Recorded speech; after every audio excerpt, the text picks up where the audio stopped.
Welcome to Founder Tactics, a podcast about entrepreneurs and the communities that shape them.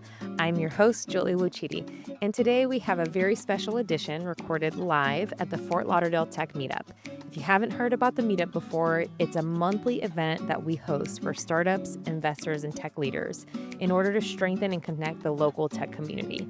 Visit fortlauderdaletechmeetup.com if you'd like to join us to see the dates and register to attend. We'd love to have you join us. So for this special edition, it's been an honor to hand the podcast microphone over to Fritz Spencer, who's also the host of Tech Talk Podcast by EisnerAmper and part of the Outsourced Services for Startups team. He'll be leading a very important conversation on the Founders Inner Circle with two incredible guests. Shana Ostrovitz, she's the executive director of 1909, a co-working space and accelerator based in West Palm Beach, and Tony Jimenez, the managing partner of Medina Ventures, also known for their close association to Emerge Americas. Listen closely as we dive into the power of advisors, mentors, and boards in every founder's journey, with the founders who have the experience to back up their talk. So before we jump in, don't forget to subscribe to the podcast on whichever platform you're listening to us now to help our channel grow. Thank you so much for listening and for tuning in. Now let's jump in. This episode is sponsored by EisnerAmper, one of the premier accounting firms in the U.S., helping from seed stage through public companies seize their next moment. They help them develop the financial frameworks that turn ideas into commercial success. Learn more about their full menu of audit, tax, advisory, and outsourcing services by visiting EisnerAmper.com.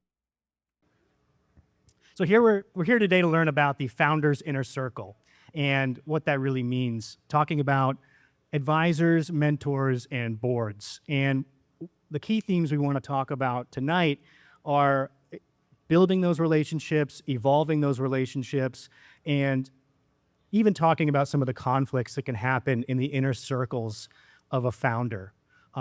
So before we get into your intros, I would love if you could each give us one word that best describes a founder's inner circle.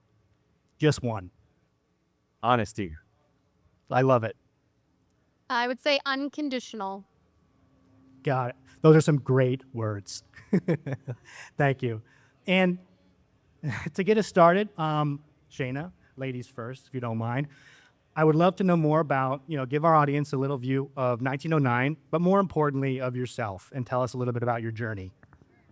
Yeah, so I run 1909, which is an entrepreneur community. We offer workspace, education, mentorship to founders in Palm Beach County. And I'm super passionate about this because I am a founder from Palm Beach County, and I started my journey about 15 years ago, launching a tech startup in Palm Beach County. And needless to say, it was not easy to do that in that community. There were no resources at the time. There was no community, no hub to go, no education. I was literally listening to podcasts from Silicon Valley, trying to figure out what the heck to do. And it was super challenging. And we often were told, go to a different market. Go to Boston, go to California, go to Atlanta, go somewhere else. And that was kind of the common theme that we were hearing a lot. And, my partners and I were working really hard. We were lucky. We raised money. We built a client base. We generated revenue and all of those things. But I have to tell you that the journey of that was so hard and it was so painful. And we had no one around us to support us. We really had no inner circle that we could lean on to support us in building. And that's really where 1909 came in. It's literally founded by founders in Palm Beach County. We all came together and said, we want community, we need community, no one else is providing it, let's do it. And so it launched in 2018, that's what we do today. I currently serve about 280 founders at one time, in all different businesses and all different stages from launch to exit. We've seen some awesome success stories of founders that absolutely would have had to leave our market to do what they're doing and have been successful. And I'm just really proud of that. And I'm super excited to share a lot about what I've learned in my own journey and what I see from the founders I work with tonight. Thank you so much. Tony, good luck following that up, but Medina Ventures and of course yourself. Thank you. And thank you again to Julia for having us. This is amazing. I love the setting. Thank you for dragging me out from Miami during rush hour. Super happy to be here. No, this is pretty awesome. So thank you for real. So I'm managing partner of Medina Ventures. We're an early stage investor. What we focus on is what we call dual use next generation computing infrastructure.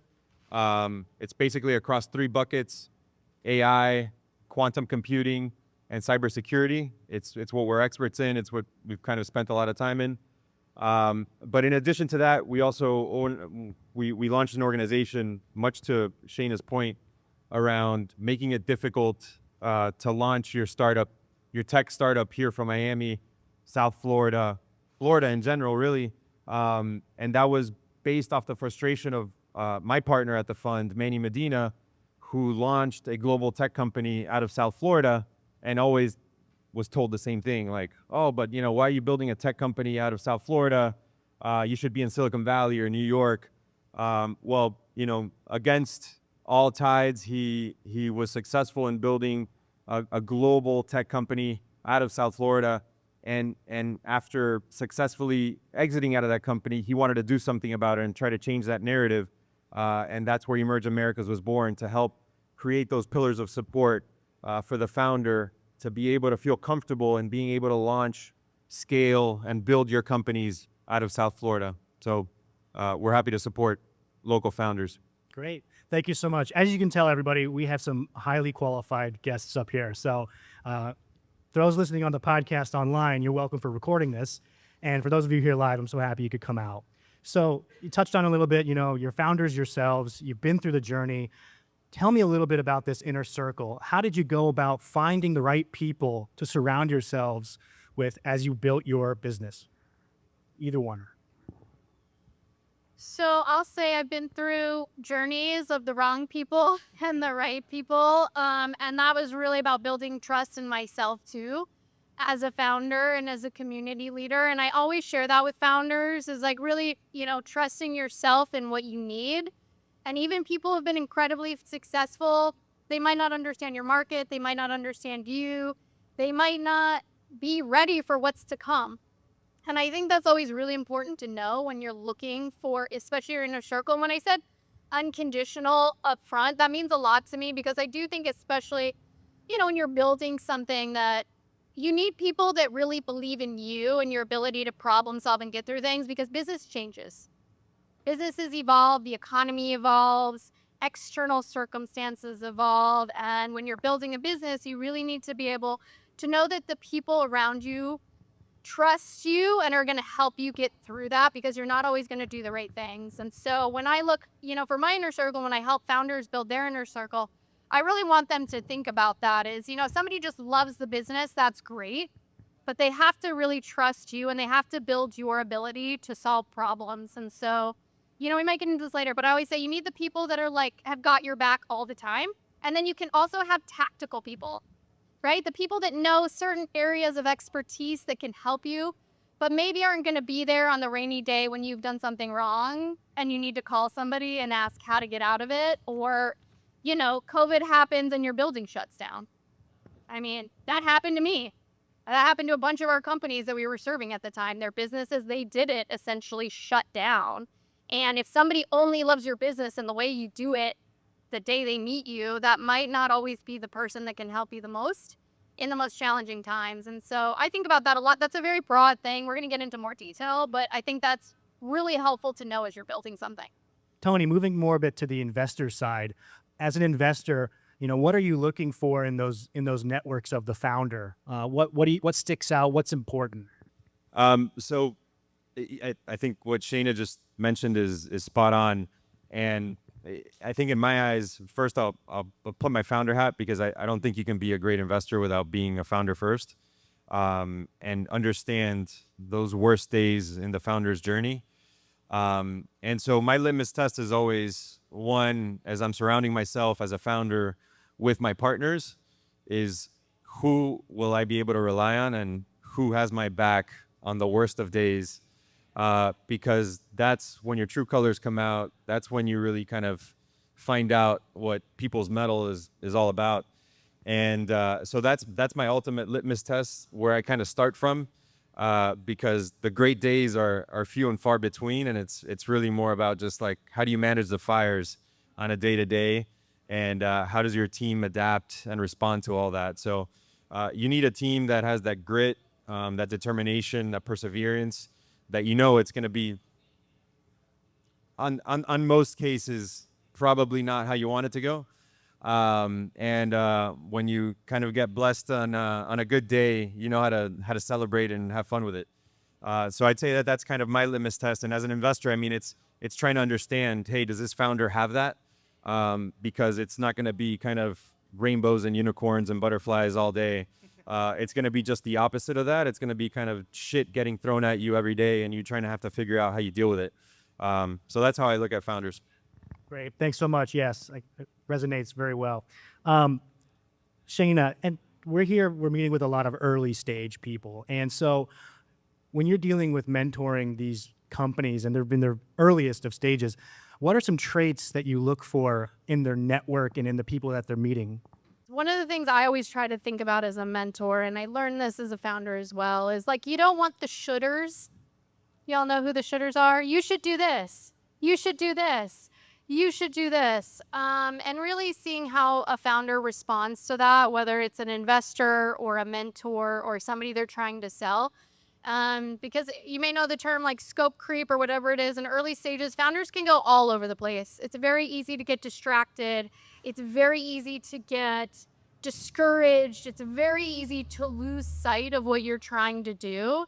And so I always think, and when I'm mentoring founders and talking with them, is like surrounding themselves with people who ask questions to help them discover where they should go.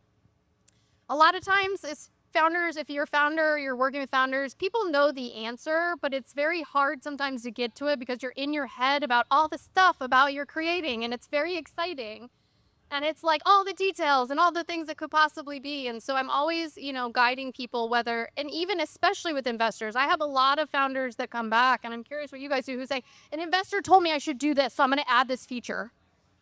And it's like, I don't know, maybe 50 grand to do that. And that may be or maybe not the best thing for them to do. And it might not even get them that investment. And so I think for me, I'm always looking for people, have somebody in your corner, again, mentors, investors, board, team members that are going to ask questions to help you get to the answers that make sense and make sense for what's coming. Because a lot of people are going to give you ideas. Everyone's full of ideas about what you should do.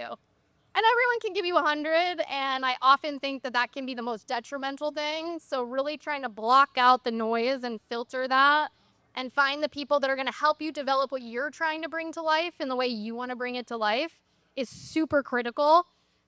Because again, I see people get distracted, go all over the place all the time. And that's like one of the first signs of failure, is just like not being focused and being drawn around. So that's my thought. Thanks for that. I love the comment about shoulers. Don't be a shooter. Don't be a shooter. Be a doer. Don't be a shooter. Be a doer. Have you thought of this? Yeah, no. Why are you doing this? What are you thinking about? Where did that idea come from? Don't be a shooter. I love that. And, the next question I want to ask is more tailored about this audience that's here with us tonight and about the listeners at home. The community that we're building here, I feel it deeply affects the people that we have around us to include in that inner circle. So communities like the Tech Meetup and like Fort Lauderdale, Miami, and even West Palm, how does that affect the people that you can have around you? Like, who does that bring to the table? I mean, I think it's the most critical thing you can do. I think being in community and finding people that resonate with you, whether it's, again, a mentor, somebody that's been there. I often tell people peer mentorship is one of the best things. Find somebody else who's in it and building and doing it, and just walk alongside that person and look. And I shared, this story earlier, but when I was building my first company, community was like not a thing.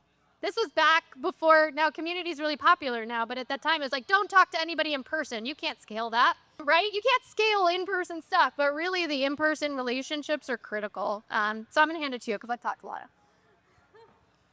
Yeah, so we focus a lot on community, where with our work in Emerge, we kind of built the platform thinking about the pillars that you're going to need in order to be able to succeed in building, scaling, launching your startup from Florida. So go back 12 years ago from today, the idea was, how do we help the founder? How do we help them scale, build, and feel comfortable that you can launch your company from here?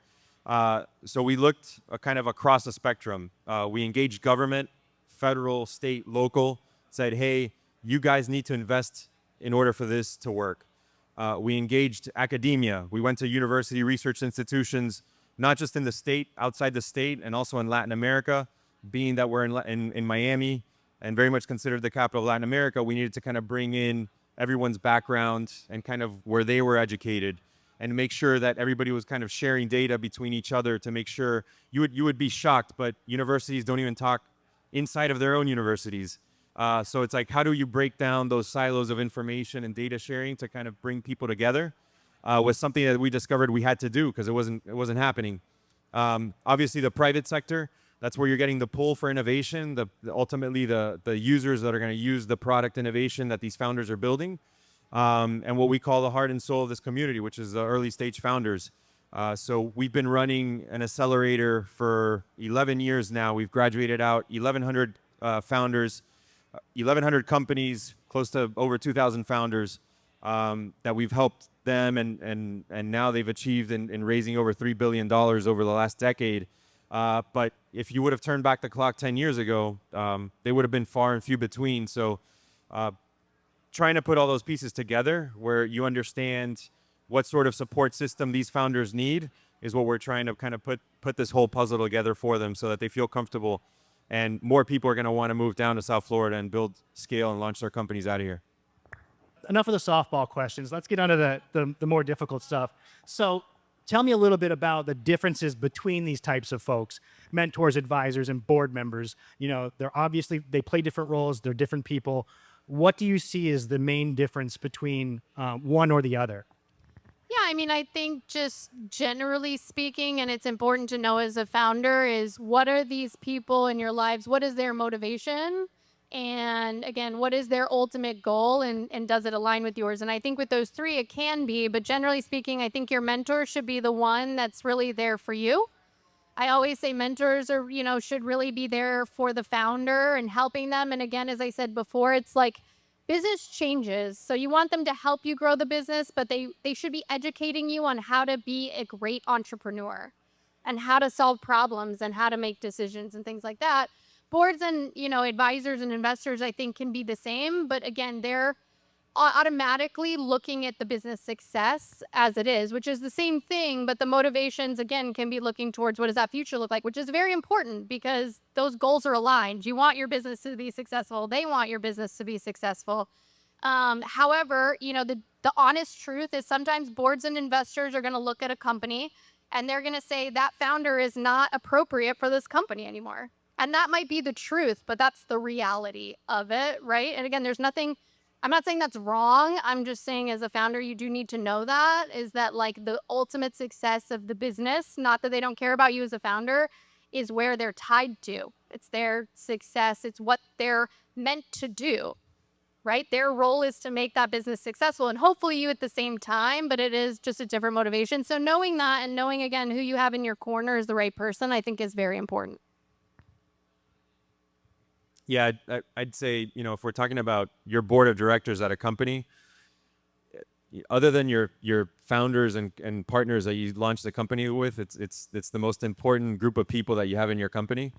And I'd say one mistake I see happen a lot is people get really excited about having a certain person on that board, and they don't really know them, but they're just like, they want to attach that brand of that name into their board because they think it's going to help them for whatever reason.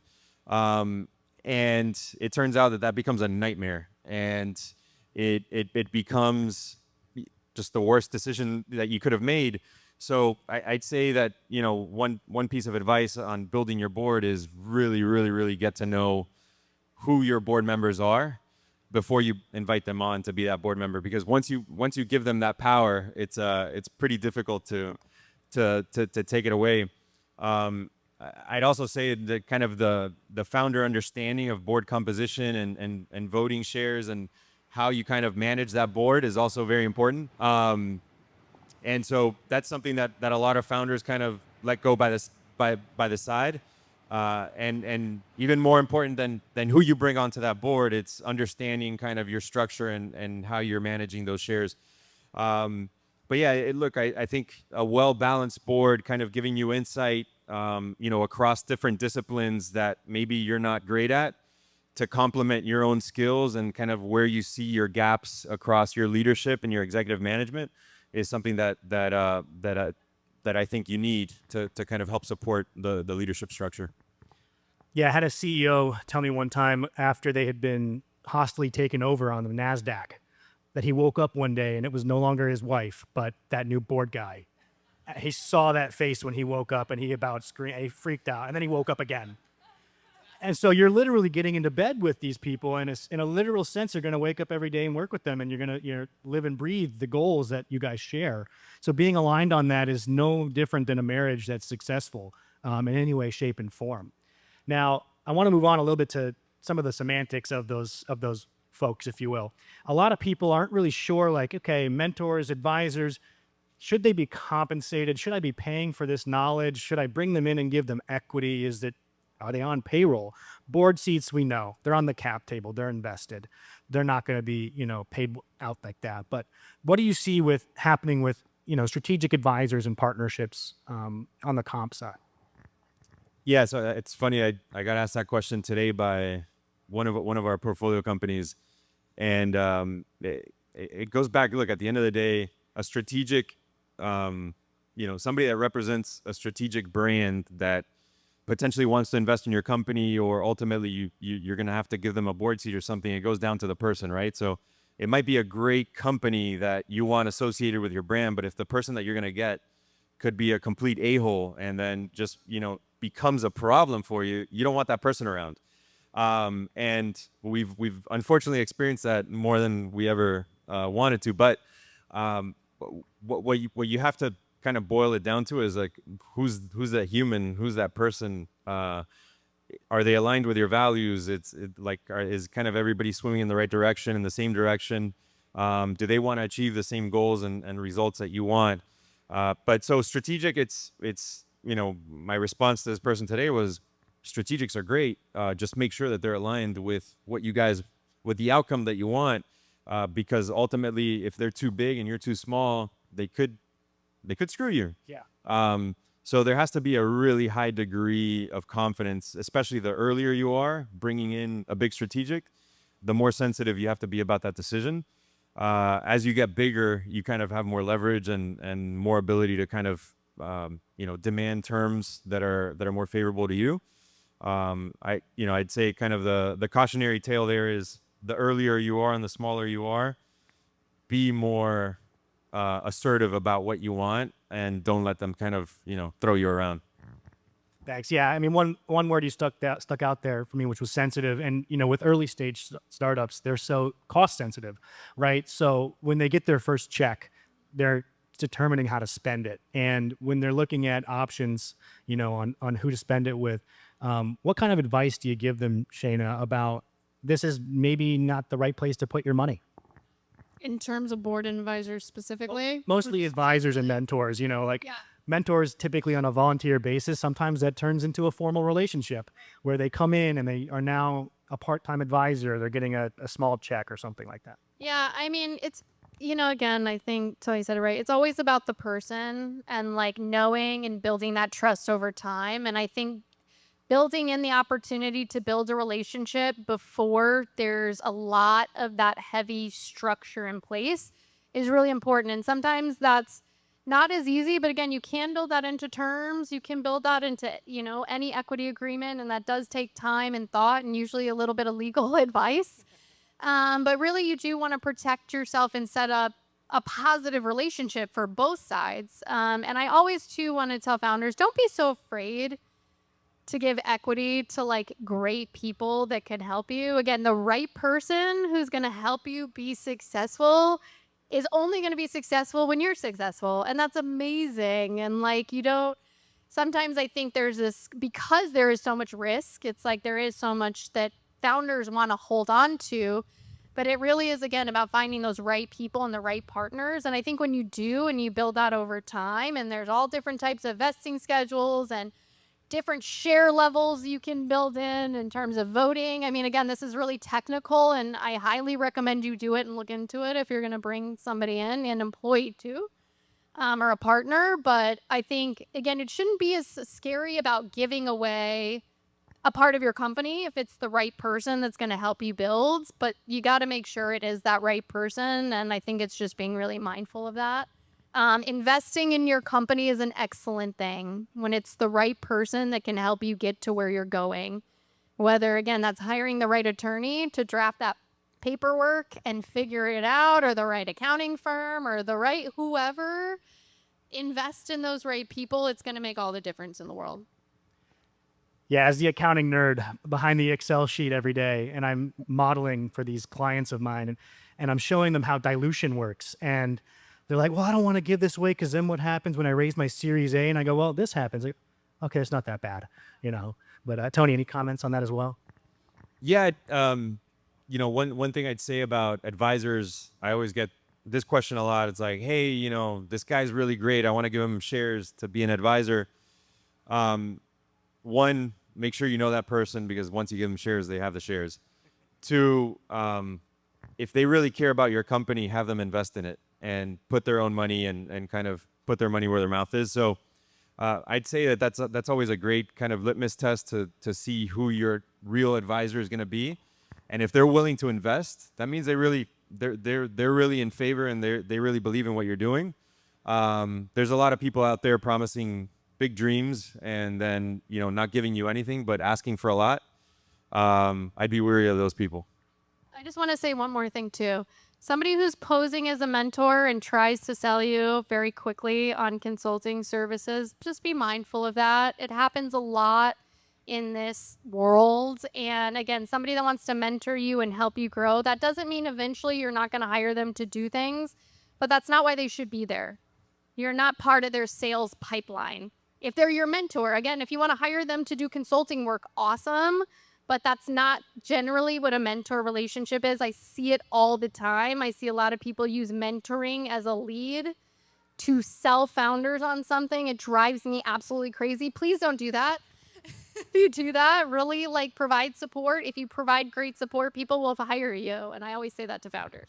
Yeah, I volunteer with the FAU Tech Runway as a mentor, and I love that group because it's so volunteer specific. You even sign documents stating like you're not going to approach them in any shape, way, or form. And I've had, you know, mentees come to me like, what are you getting out of this? And I'm like, look out here tonight. This is what I'm getting out of it, is this community and these relationships and these people. I don't want a dime from you now or tomorrow. Like, I just want to build this and see the success of not only the city, the region, but tech startups. You know, for me, that's my hyper focus. So let's move on now to the next topic, which is everyone's favorite topic, conflict resolution. Yeah, the problems and some of the hurdles. I know that as founders and investors, entrepreneurs, you guys have hit every obstacle you could possibly hit. And sometimes you hurdle them, sometimes you fall down, but you get back up. I'd love to know, in your experiences, what kind of hurdles you've hit and how you had to overcome them. So I've had a few in different realms in this world. I would say my first, was when I was a first-time founder and really dealing with conflict on my team within, our co-founders. And it's super challenging because, again, as I said, companies change, especially when you're early on. And so when you have co-founders and you have a vision of where you're going, and over time, as you build that and it changes, you may see things differently. And it's really, really super tough to build in that environment. And I thought it was really interesting what you said earlier. We actually were in the process of raising money, and we went to an investor group, and they put us kind of in this scenario asking tough questions, and we totally bombed because we were fighting about it and what the answer was. And they were like, yeah, sorry. That's how we test you. That was purposely on purpose. We put you in the toaster and see what if it explodes. You pop that. And I learned a lot from that. And I think it's because we really didn't have people around us to help us talk through that and understand what we were going through, which is so common.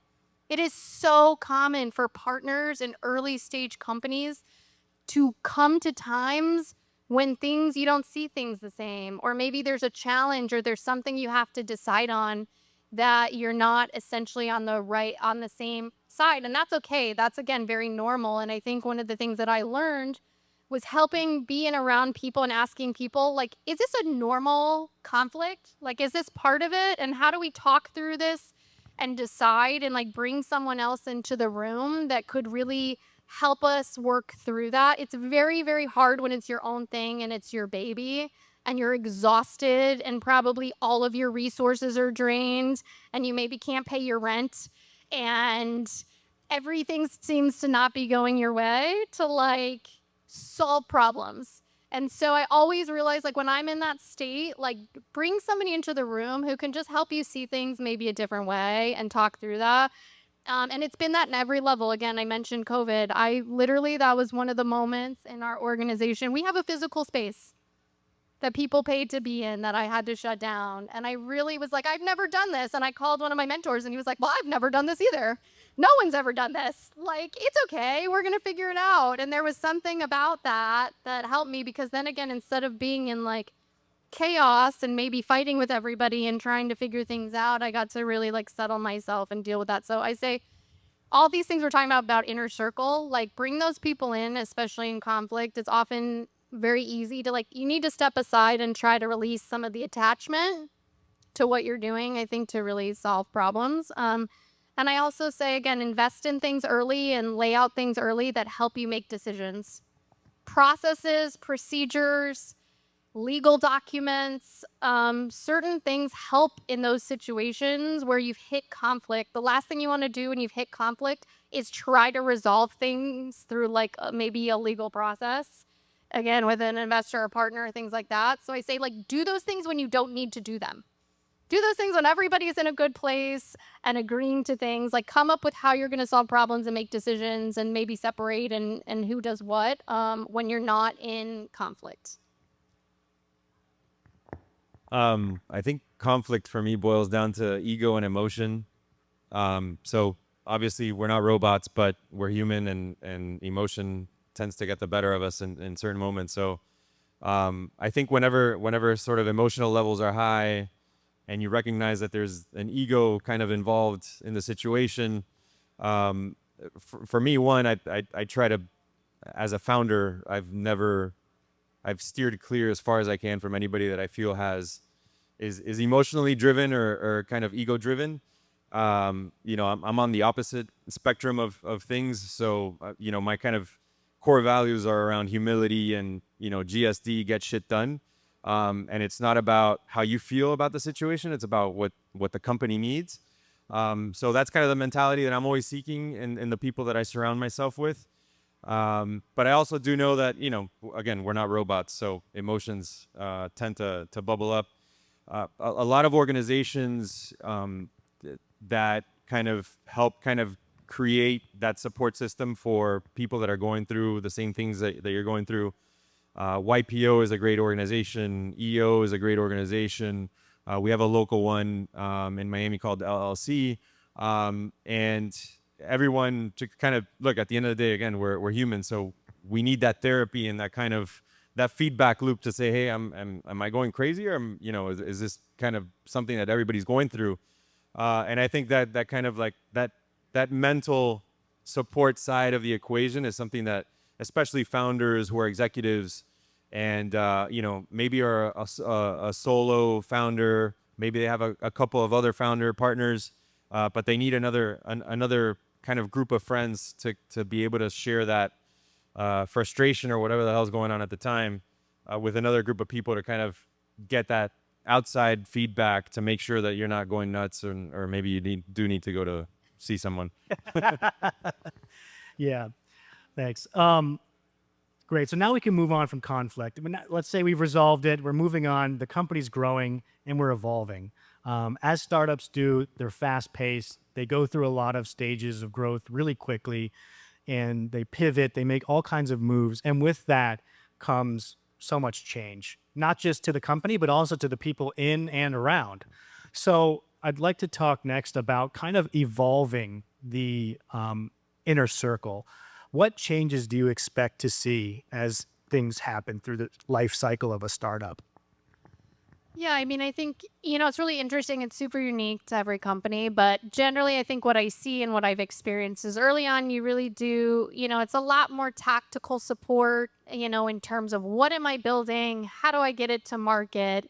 What are the price points? Like a lot of those decisions that people are making to just get something that has value that people will pay for, which is a specific skill set, right? Is learning essentially how to develop something, sell it, all of those things. As the company grows, and especially, for a founder and what I see as a mentor, that role changes into leadership and it's totally different, right? So, what needs to happen in that company and what those people leading that company have to deal with are very different. It's not that maybe they're not overseeing some of those decisions, but maybe some other people are overseeing those decisions and they've made some of those decisions. They know some of those decisions work and they grow. And now they're overseeing people, which is like the hardest thing to do ever, is to really do that well. And I think that's one of the things, we talk a lot and think a lot about in 909 is like, how do we develop good leaders and people who can grow companies? Because then it's really you being able to inspire and direct and put things in place that other people can execute. And I think that's very relevant to, the board and advisors as well, is you then, as the company grows, different types of board members and advisors and mentors are different because you're going to need people who have overseen things at a bigger stage and understand what that takes and understand those levels and dynamics of what you're having to manage and oversee. Because again, it's a very different skill set and I see a lot of people struggle with it. It's a very hard transition to go from the tactical day-to-day to leadership.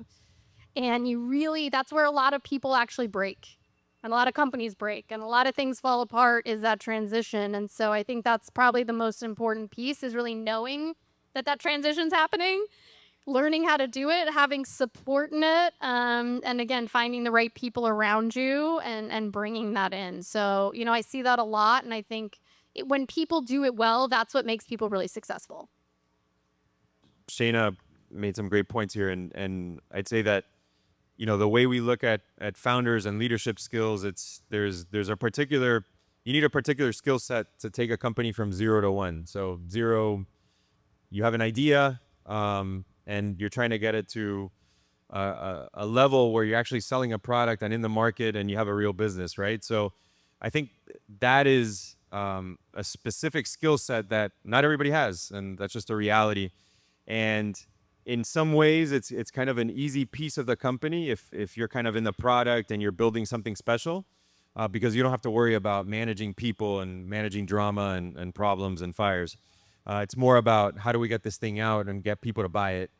And that's the 0 to 1. The 1 to taking that company from 1 to 100 requires an entirely different set of skills. You're getting into financing, you're getting into leadership, you're getting into managing employees. And at the end of the day, if you're a CEO and founder, you're ultimately dealing with, most of your time is just people's problems inside of your company.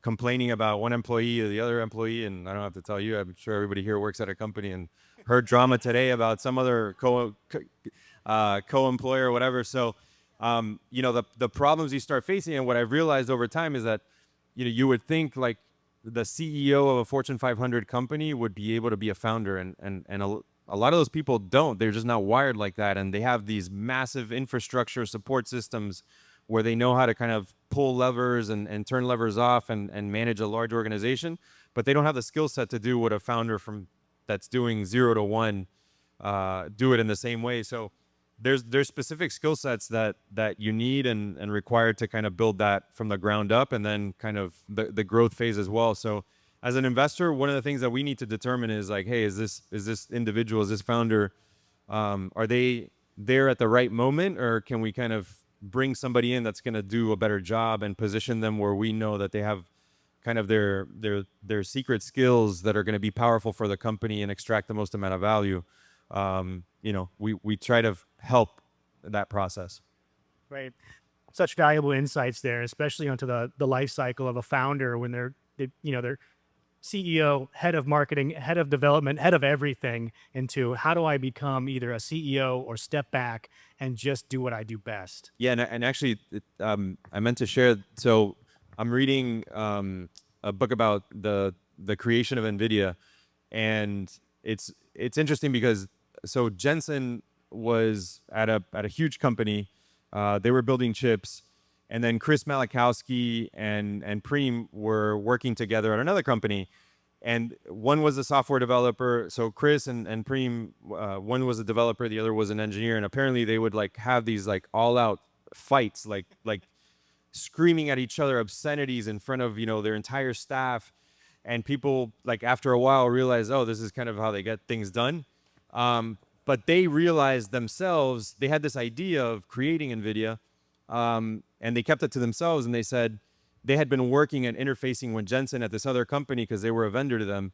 And they said, man, this guy is like, he's a product manager. So he's not as technically proficient as they were, but he handles people really well. And he knows how to kind of set expectations and kind of build alignment across different kind of business lines. And they were super impressed by that. So the first person they ever told about their idea was to Jensen, because they're like, they had a good interaction with him. And they're like, he has the skills that we don't have. We're not leaders. We're not going to be able to build a team, but we can build the product that's going to go into this company. And ultimately they said, hey, Jensen, you want to start this company with us? This is what we want to do. And he's like, all right, cool. I'm in. Let's do it. And it's really rare, but that was over 30. I think it's about 30 years now. That kind of core team stays together that long. So it's pretty cool. Thanks for sharing that anecdote. And NVIDIA's market cap is what now, I'm sure? 2 trillion. Yeah, just a couple trillion. So great. And I want to talk a little bit about diversity in the boardroom. Does it matter? Do you look for it from both a mentor and an investor side? Does it play a role in bringing in different perspectives and views? I mean, yeah, I would say I definitely think so. And I think it's really interesting too, as we were just talking about the companies. And I think thinking about diversity from all different realms, but of knowing like who has, and it's interesting because we're a nonprofit. So I look at what's called a skills matrix. I don't know if anyone's ever heard of it, but essentially identifying who are the people in the room with you and what are they bringing to the table. And again, a lot of times that's thought process, different experiences, different backgrounds. And it really is important because what you don't want is everybody telling you what you should do in a big fight all the time of differences of opinions. But also it's like, you don't want to be in a bubble where everyone is thinking the same thing and doesn't maybe see opportunities and risks that you don't see.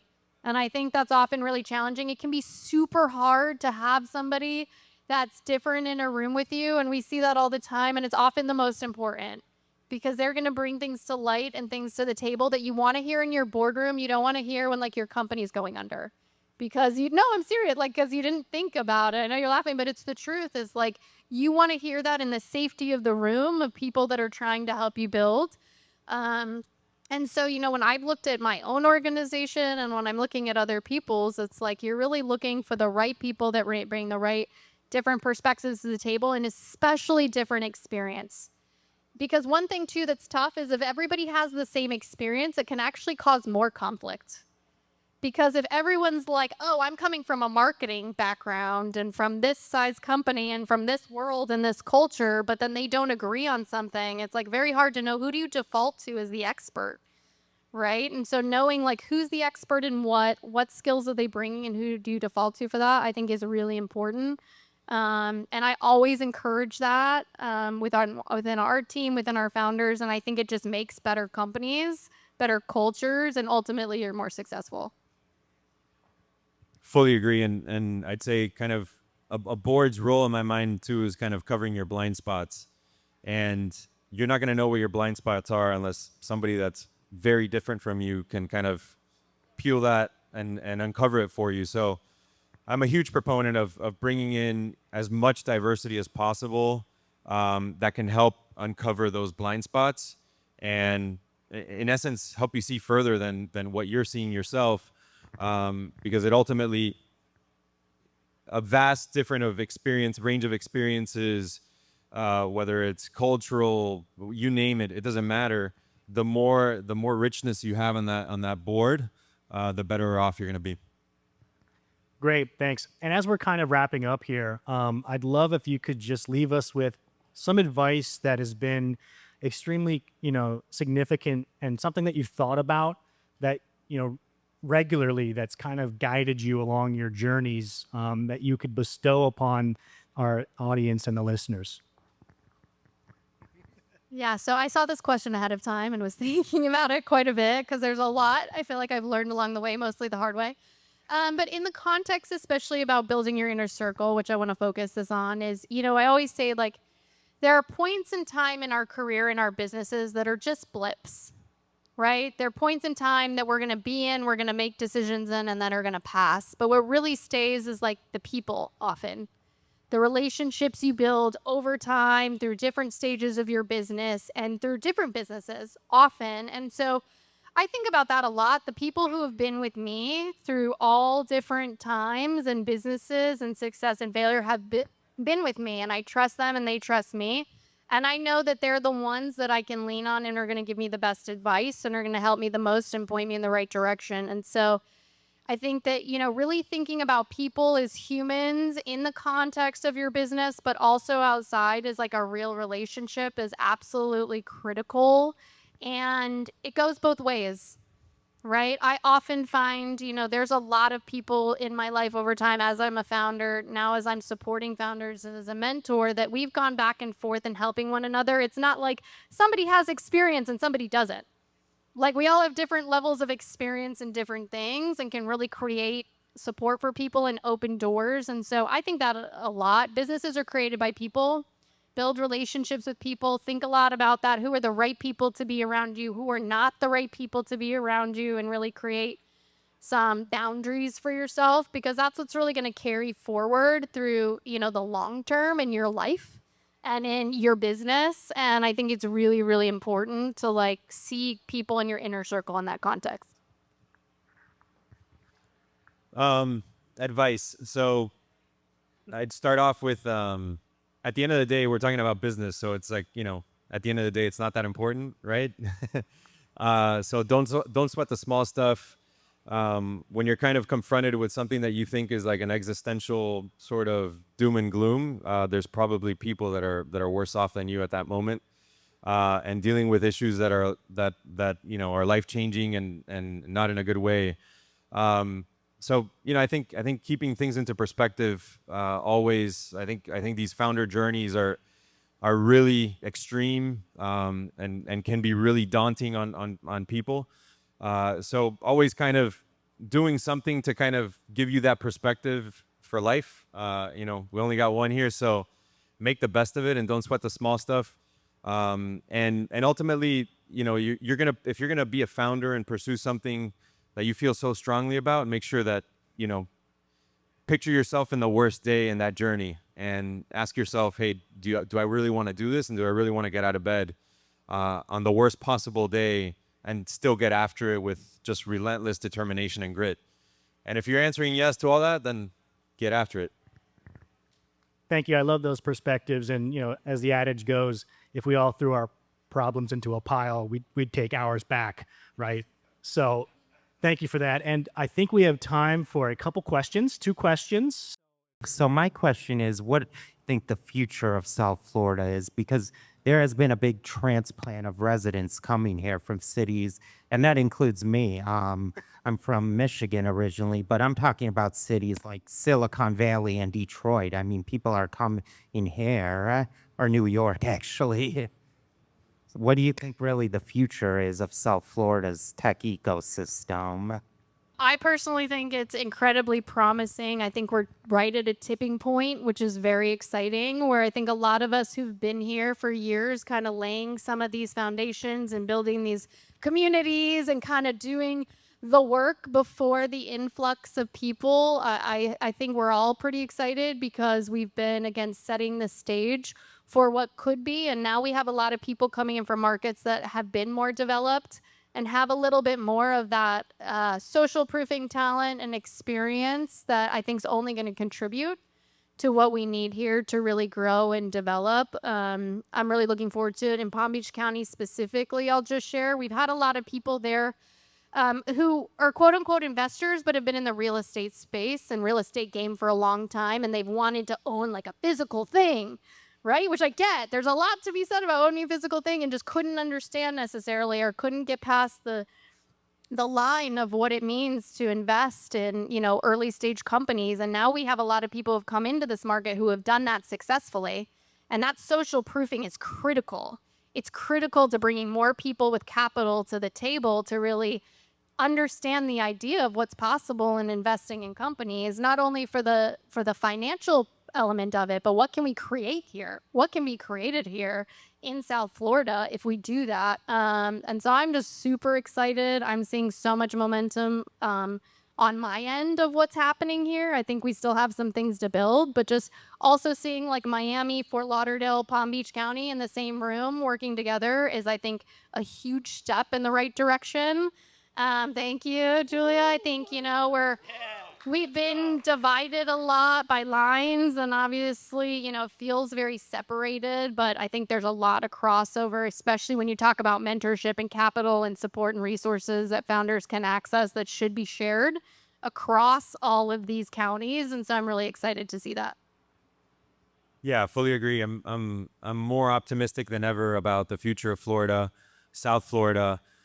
So one of the things that we're spending a lot of time in is breaking down those silos, breaking down those walls. Just yesterday, we announced with Stephen Ross and Related Ross, alongside Florida Council 100, that we're going to start doing, and the whole genesis behind this is exactly that. Like, how do we tie this corridor from Palm Beach down to Miami, which is roughly the same amount of distance from San Jose to San Francisco, and say, hey, there's absolutely no reason why this cannot be.